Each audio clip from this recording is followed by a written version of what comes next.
Welcome back to the Daily Deer. This is January 2nd. Let's get into the deer woods.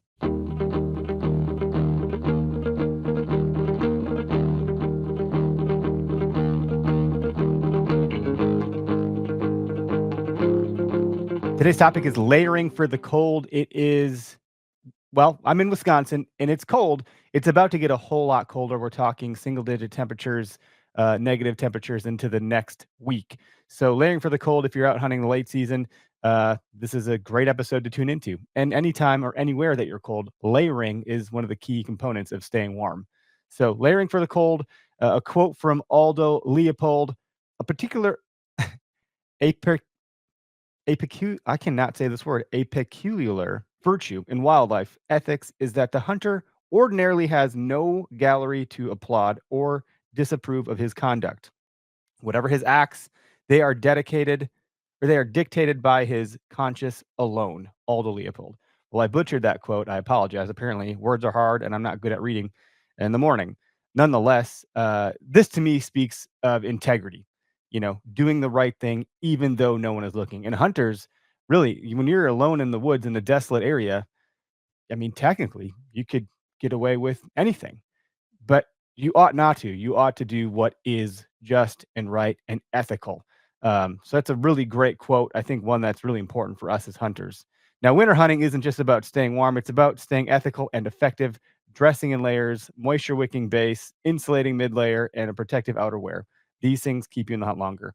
Now John Barklow is someone that has done a lot of training and actually has trained a lot of military personnel when they were invading Afghanistan on how to stay warm and use layering to your advantage. So having that base layer that touches your skin, that mid layer, that wicks away moisture, and that outer shell are all part of a warming drill that he's talked about and shown. And he's got great content on his YouTube channel. So if you want to learn more about that, I would definitely recommend checking out John Barklow and looking at his warming drills on YouTube and how he kind of was one of the original pioneers of layering systems.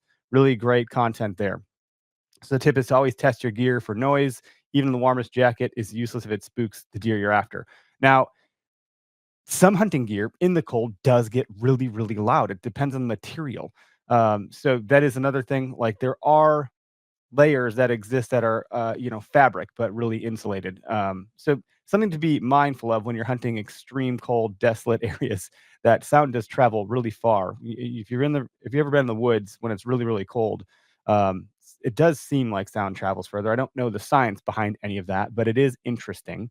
So pay attention to that, and then the takeaway is to prepare for the elements with integrity and precision, and the woods will reward you with your effort.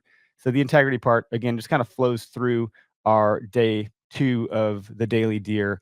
That when you are out in these desolate, remote areas, hunt with ethics, hunt with integrity, and being that cold and lonely, I feel like when you're super duper cold, I forget which book or poem it was that I remember reading as a kid, but there was this poem where this guy was traveling with his dog and he couldn't get warm. And eventually he started thinking about like killing the dog to keep his hands warm because he was so desperate for warmth because he was so cold. That you want to make sure that you're not going to do anything in desperation because of lack of warmth. Maybe I'm being a bit extreme in reaching here, but it is an interesting concept and one that we tried to pull together with our quote from Aldo Leopold. So that's our daily deer for January 2nd. Have a great day.